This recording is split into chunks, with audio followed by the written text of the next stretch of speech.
तो दोस्तों मैं फिर से लेकर आ चुका हूँ मिसू सुमरे vampire life love story season 1 का एपिसोड 6। तो स्टोरी को स्टार्ट करते हैं। उससे पहले आपने प्रीवियस स्टोरी को नहीं देखा तो जाकर देखिए, लिंक डिस्क्रिप्शन में।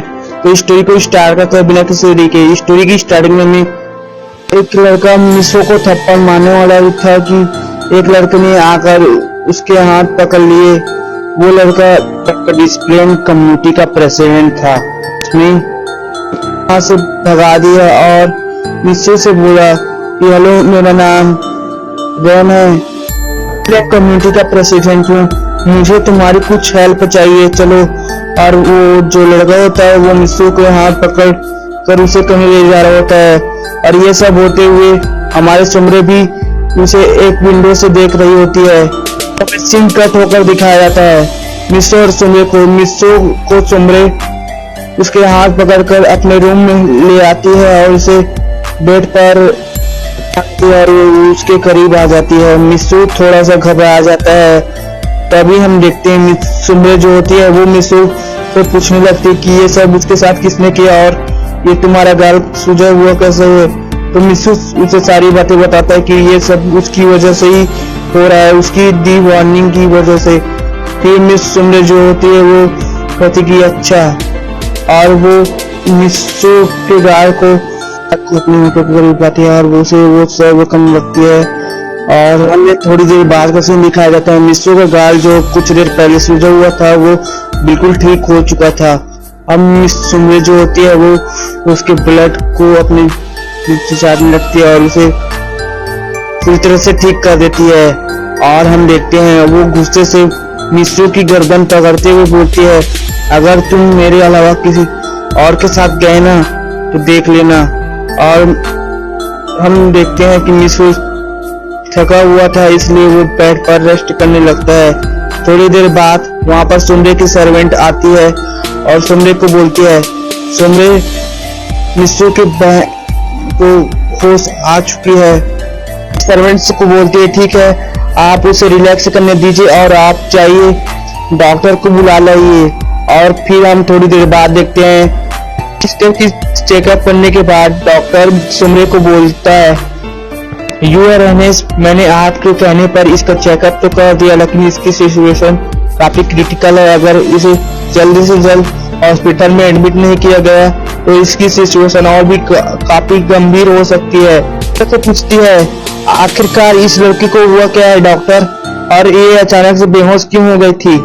रिप्लाई करते हुए बोलता है कि इसे ब्लड प्रेशर की प्रॉब्लम है जिसकी वजह से ये बेहोश हो गई थी और जल्दी से जल्द इसे हॉस्पिटल नहीं ले जाया गया तो इसकी सिचुएशन इसकी सिचुएशन इतनी क्रिटिकल नहीं है, लेकिन जल्दी से जल्द इसे हॉस्पिटल नहीं ले जाया गया तो इसकी सिचुएशन और भी गंभीर हो सकती है। इसलिए मैं आपको सजेस्ट करना चाहूंगा कि इसे आप हॉस्पिटल ले जाएं।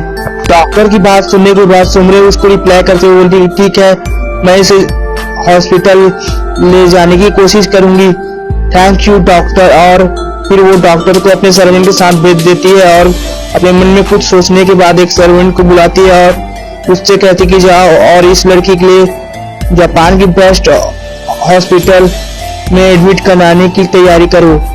सर्वेंट जी यूर हेनेस कह के वहां से उसके लिए बेस्ट हॉस्पिटल पता लगाने के लिए चली जाती है। अब हम देखते हैं सुमरे जो मिसू के रूम की तरफ आ रही होती है, तभी वो देखती है कि मिसू वहां से भागने की कोशिश कर रहा है। तो जल्दी से जल्दी उसके पास जाकर उसके हाथ पकड़ लेती है और कहती है कि तुम यहाँ से नहीं जा सकते, समझे ना। मिसू सुआ से कहता है छोड़ो मुझे, जाने दो, लेकिन सुमरे उसे छोड़ती नहीं है और वो उसे एक थप्पड़ मारती है।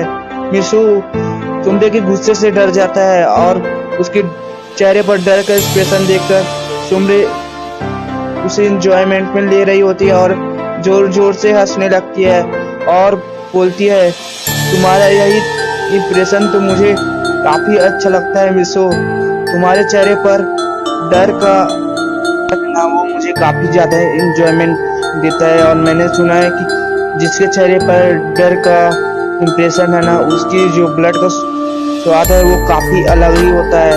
इसलिए तुम आज से मेरे सर्वेंट हो। मिसू उसको बोलता है, देखो मैं तुम्हारा कोई सर्वेंट नहीं हूँ, मुझे जाने दो प्लीज। कि अगर तुमने भागने की कोशिश की तो मेरे ये गार्ड्स तुम्हें नहीं छोड़ेंगे, तुम्हारे लिए यही ठीक होगा कि तुम यहीं पर रहो। फिर वो बोलती है, तो मैं तुम्हारे साथ जबरदस्ती नहीं करूँगी, जब तक तुम मुझे नहीं कहोगे कि तुम ब्लड सर्व करना चाहते हो तब तक मैं तुम्हें ना छूंगी, ना ही तुम्हारे साथ कोई जबरदस्ती ब्लड सर्व करने की कोशिश करूंगी। अगर तुम यहाँ से भागने की कोशिश करते हो तो मेरे गार्ड तुम्हें नहीं छोड़ेंगे। को कहते हैं, मुझे यहाँ पर नहीं रहना, मुझे जाने दो। लेकिन सुमरे से एक बार सुनी सुनती और कहती, सुनो, तुमसे मिलने के लिए तुम्हारी सिस्टर आई हुई थी, वो बेहोश हो गई और अब उसे होश आ चुका है, तो मैं तुम्हें यही बताने आई थी तुम अपने सिस्टर से मिलने के लिए जा सकते हो। तो सुमरे को मिट्टू बोलता है, क्या मेरी सिस्टर? और वो उससे बोलता है, मेरी सिस्टर कहाँ? और वो उसको उसके पास ले जाने के लिए बोलता है। तो सुमरे उससे उसके हाथ पकड़ते हुए उसके सिस्टर वाले रूम में लेकर आ जाती है और बोलती है कि जाओ और मिल लो। और हम देखते हैं मिसू अपनी सिस्टर के साथ बात करने लगता है और सिस्टर से सभी बातें बताती है कि ऐसे ऐसे। और तभी वहाँ पर जो सुमरे की सर्वेंट होती है, जो मिसू की सिस्टर के लिए हॉस्पिटल घूमने गई थी, वो आ गई थी और वो सुमरे को बोलती है, मैंने इस लड़की के लिए एक बेस्ट हॉस्पिटल देख लिया है, क्या मैं इसे वहीं पर एडमिट करवा दूं? फिर जो सुमरे होती है वो बोलती कि ठीक है, आप इसे एडमिट करवा दीजिए और उसका सारा बिल जो है वो मैं पे कर दूंगी। सुमरे अपने सर्वेंट्स को बोल रही होती है, लेकिन मिसू बोलता है, नहीं, ये सब करने की जरूरत नहीं है, मैं इसे कोई नॉर्मल सी हॉस्पिटल में एडमिट करा दूंगा, लेकिन ये सब करने की जरूरत नहीं है। फिर जो सुमरे होती है वो बोलती कि तुम चुप रहो और तुम जाओ और इसके जो एडमिट कराने की जो प्रोसेस है उसे करो। और हम देखते हैं उसकी जो सर्वेंट है वो वहाँ से चली जाती है और उसके जाने के बाद मिस्टर सुमरे को बोलता है, थैंक यू वेरी मच। लेकिन मिस्टर सुमरे उसको बोलती है, इसमें थैंक यू कहने की क्या जरूरत, इसकी बदले तुम मेरा यहाँ पर काम करोगे, तुम मुझे ब्लड सर्व करोगे। खिलाते हुए बोलता है, आप जैसे बोलेंगे मैं वैसे करने के लिए तैयार हूँ, बस आप मेरी सिस्टर के इलाज करवा दीजिए। और फिर वो अपने मन में बोलता है, मैंने जापान के सबसे टॉप यूनिवर्सिटी में एडमिशन इसलिए लिया था क्योंकि वहाँ पर स्कॉलरशिप मिल रहा था, जिसके पैसे से मैं अपनी लिटिल सिस्टर का इलाज करवा सकता था।